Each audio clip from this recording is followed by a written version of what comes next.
Welcome to I Am Sure Sports.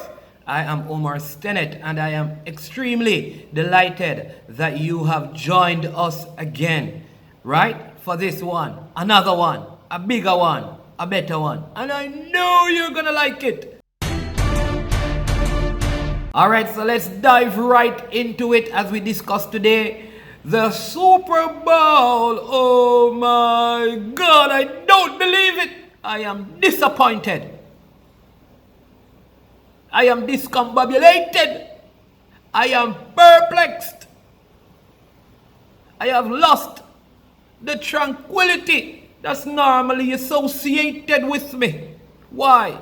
Because the Kansas City Chiefs were spunked by Tom Shady and the Tampa Bay Buccaneers.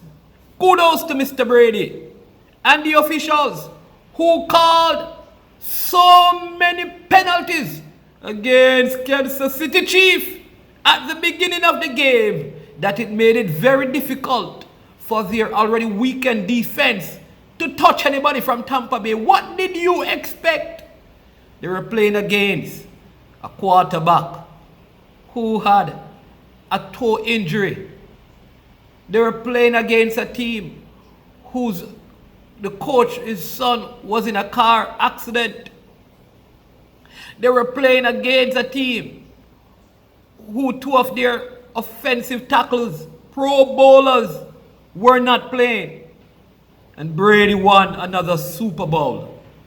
Congratulations, Tom Shady. Congratulations, Tom Shady. Well done. And now I did commit to stuffing the humble pie in my face. And I'm a man of my word, I am sure. And so, here's the deal. I was promised a humble pie today. And the person did not bring it. They watched the video and they said that they would bring the humble pie to me. And so as soon as they bring the pie, I will do what I say. I am sure I'm a man of my word. But Tom Brady, well done. And people saying that he's the GOAT, greatest of all times. In what? In American football? Must be. Not sports person. In American football. It's called American football. As far as I know, American football is played in America and in Canada. I don't know if there's anywhere else where it is played on such a broad scale. They have rugby in Australia and other places, but American football is played by Americans. So if he wins 100 Super Bowls, as an example, he's the GOAT in American football or in American sports. It is not a global sport, meaning it's not played by countries globally, though it has a global audience. And so I don't put Tom Brady in the greatest of all times category.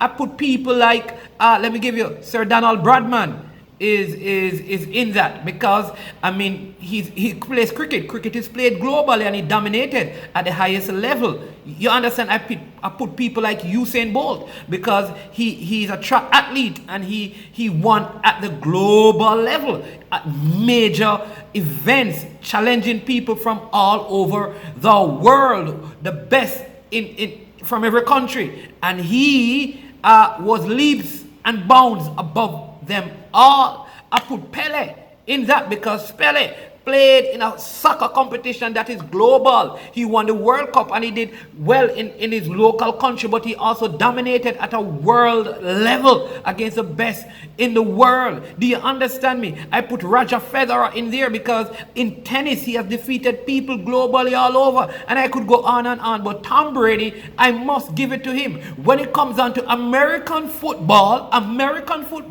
that is played with your hand, that American football played with your hand, Tom Brady is the GOAT in American football. Alright? Give him that. But don't come and tell me like he's one of the best sportsmen of all time. No, he is not. Come on, let's be real. How many countries do you see people playing American football? Let's be honest, man. Come on. Very emotional people. Come on, all right.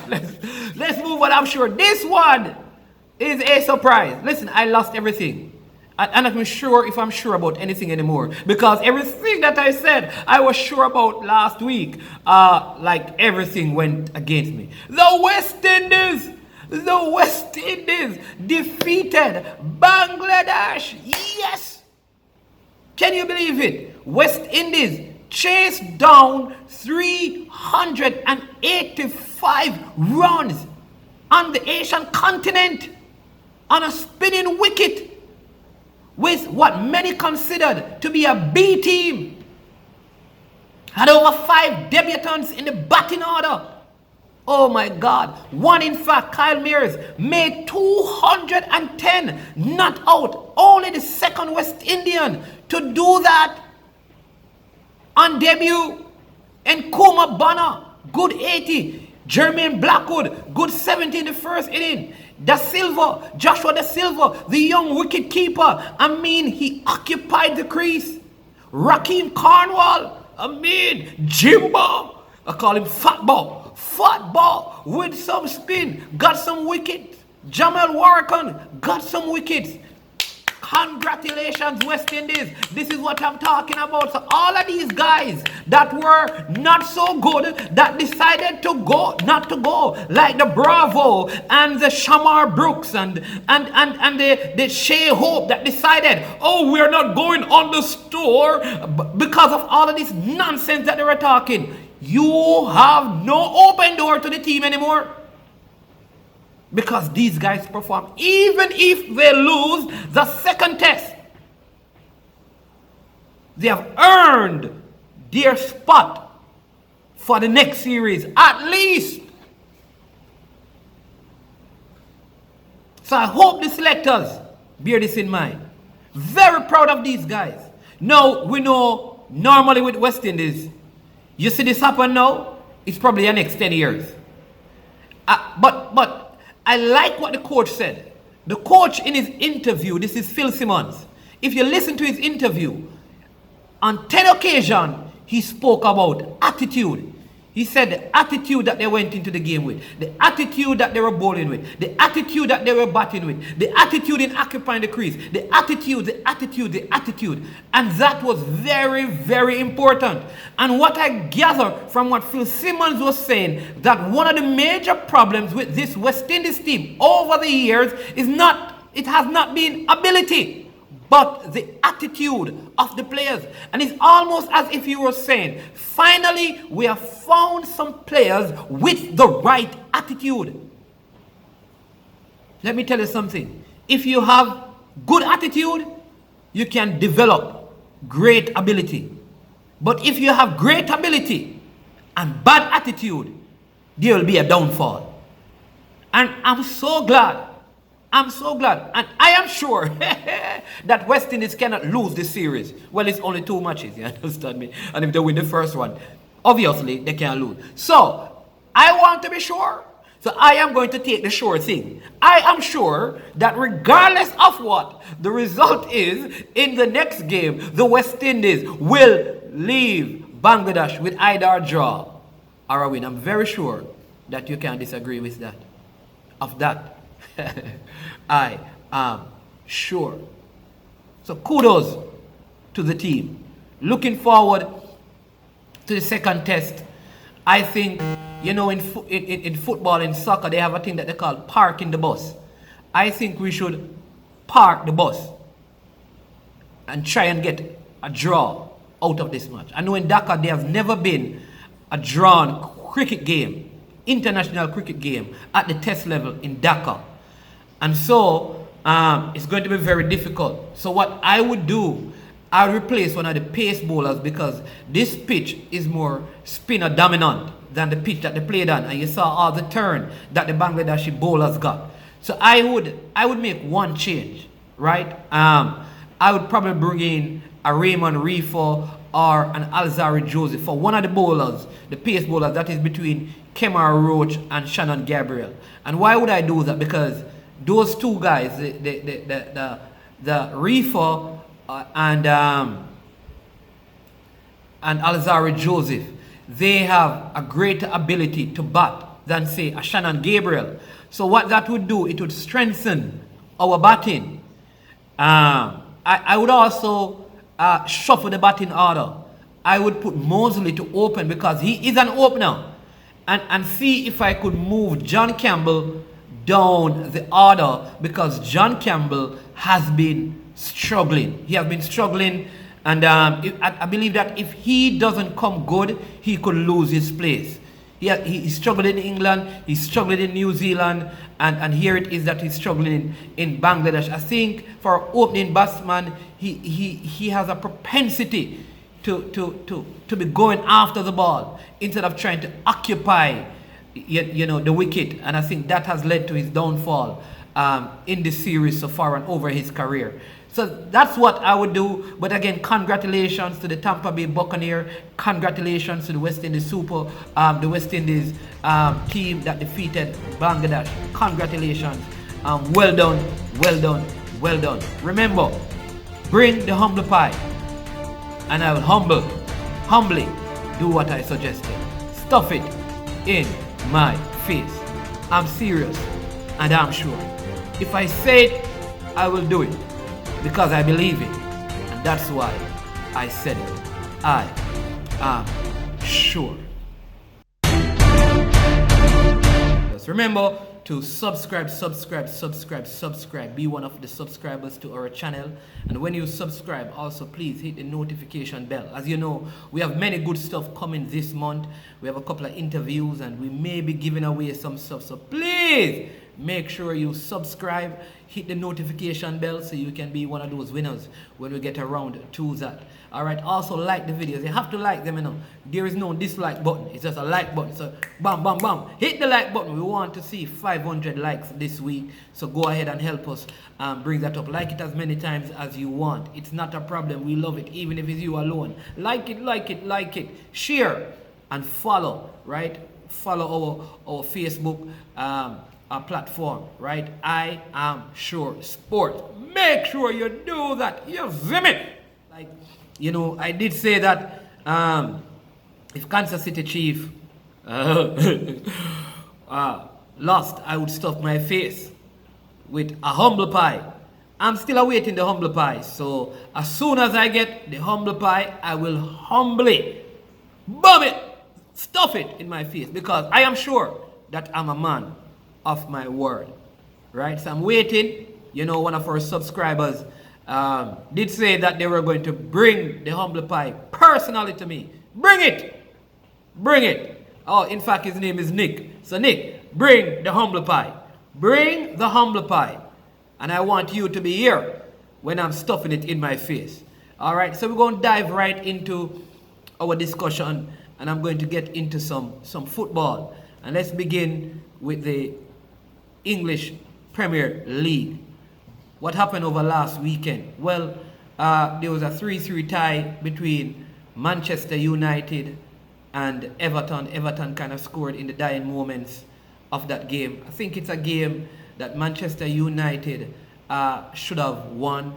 I don't believe that David De Gea had a very good game. I think he could have, come out more aggressively. In fact, I really believe on form, the reserve keeper Henderson at Manchester United would do a better job for them now than David De Gea. So let's see how they will progress from here. But I think they should have won that game, because now City is leading by 5 points and have a game in hand.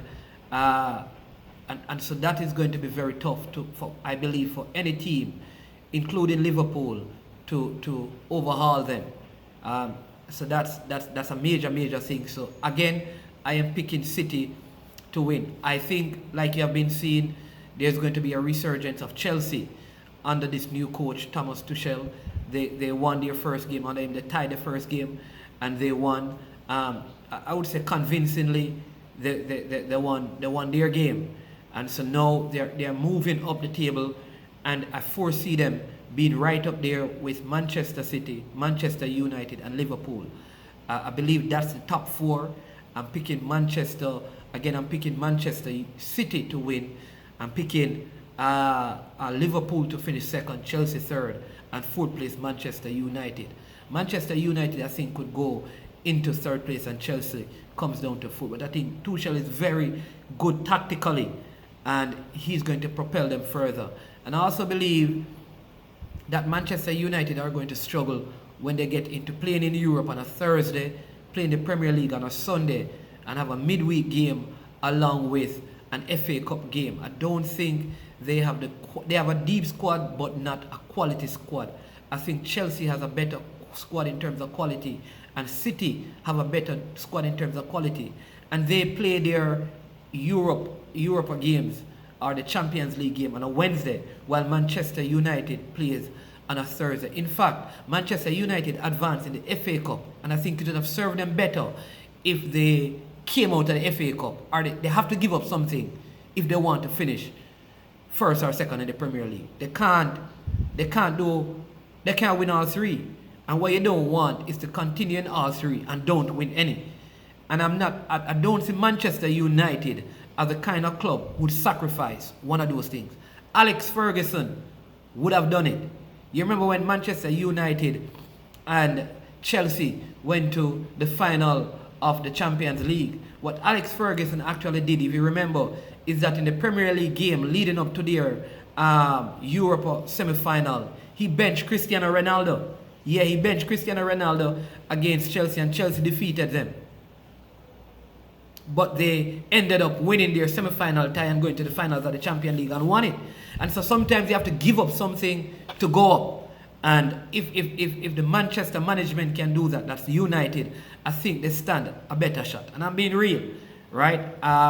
Again, I still believe up front they're a little bit short because Martial is still not convincing. And I think they would get more out of Greenwood. I know Pogba is also going to be out for a little while. I feel like if for any reason they should lose Bruno Fernandes, it would affect the flow of their team. So all of those factors, I think, could affect Manchester United, and that is why I have them down there. In fact, I think they stand a better chance of winning the FA Cup at this point.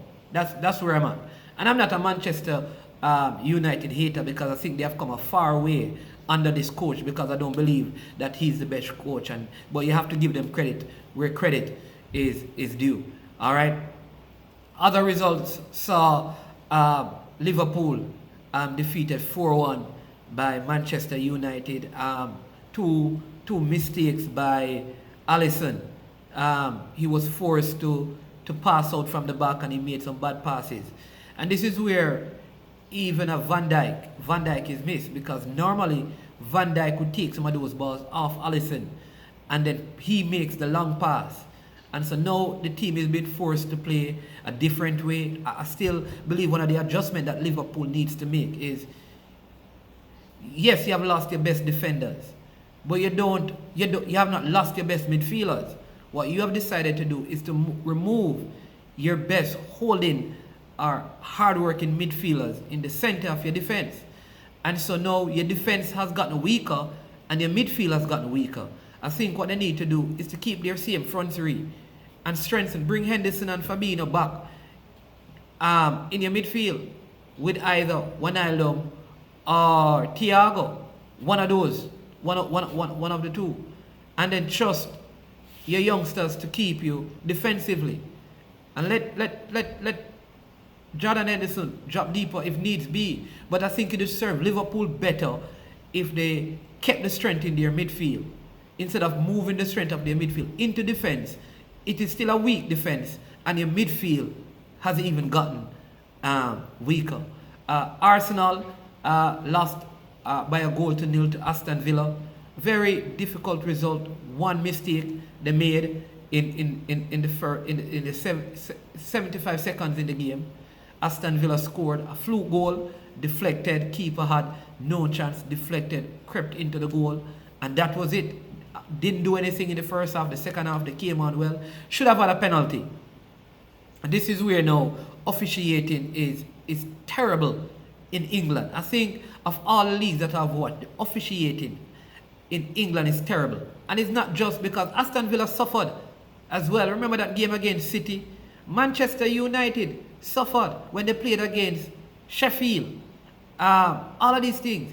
You see, they sent off Suchek from West Ham over the weekend. Mike Dean did it, and immediately the red card was rescinded, and he decided that he's going to take a break from officiating, and people are coming out against him. In fact, Southampton said that they don't want any more. They're going to bring the referees association to court. If Mike Dean is given one of their fixtures again, because they have suffered at the hands of officials. And the unfairness about this is that referees are very rarely penalized or sanctioned.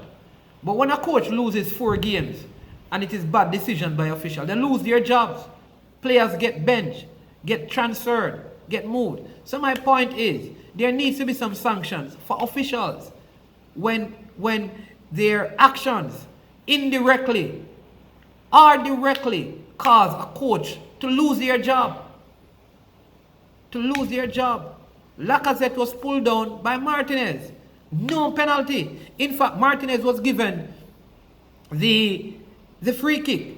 And Martinez is the Aston Villa goalkeeper. And if you watch the game, VAR looked at it and did nothing. Now, I don't agree with people issuing death threats to the officials. That's just, there's no place for that in football. But you can understand the anger in people, right? And so we need to really, put things in its proper context, and the officials need to get better in England. Too many poor calls. I think like they want to have their own way of running VAR. Because remember, the English were not all into this, English officials, and that was one of the reasons why many of them were at the last, like no English official were at the last World Cup. And part of the issue wasn't their quality. It was that they had some challenges with the implementation of VAR. They were not into it. And I think there's this idea of sovereignty that English and England still think they have, that they believe that they are the authority and all things still. And therefore, if it is not their way, they don't want to do it. And so I think what is happening in the officiating in football is that they want to make their own rules and do their own things because they were not into the original idea of the implementation of VAR in football. Because a computer is never wrong, A computer only gives out what has been put in it.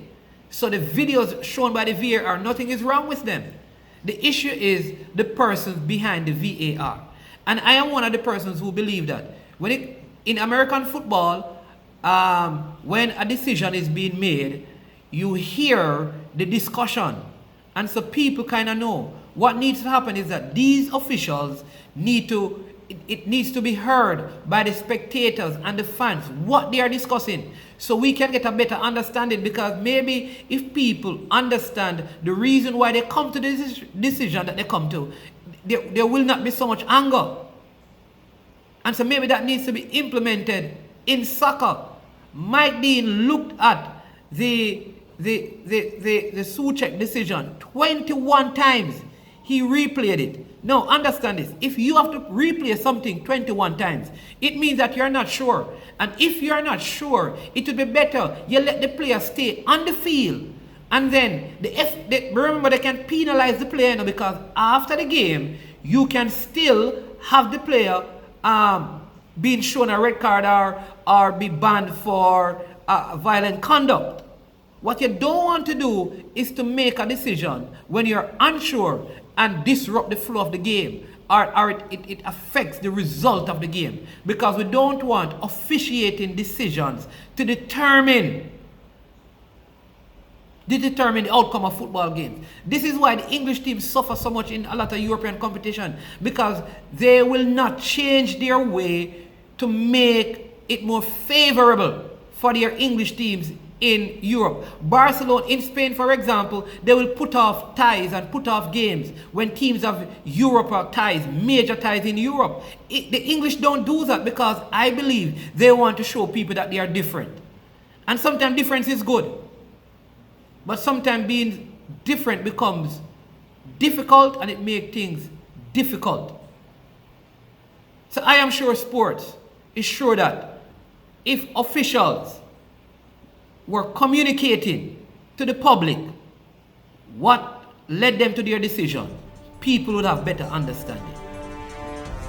We are sure that Manchester City will lift the Premier League title. Sure that Chelsea is going to be in the top 4. Sure. Don't second guess me. You know I'm a serious analyst. I know you want to disagree with me, but you have to agree with me. Come on now, talk the truth. Who is going to win? City. I don't like them. I'm an Arsenal fan. You want to know what I'm sure about Arsenal? Make a comment and I'll tell you what I'm sure about Arsenal on our next episode. Respect, follow, like, share and subscribe to I Am Sure Sports. Have a good one. See you next time around.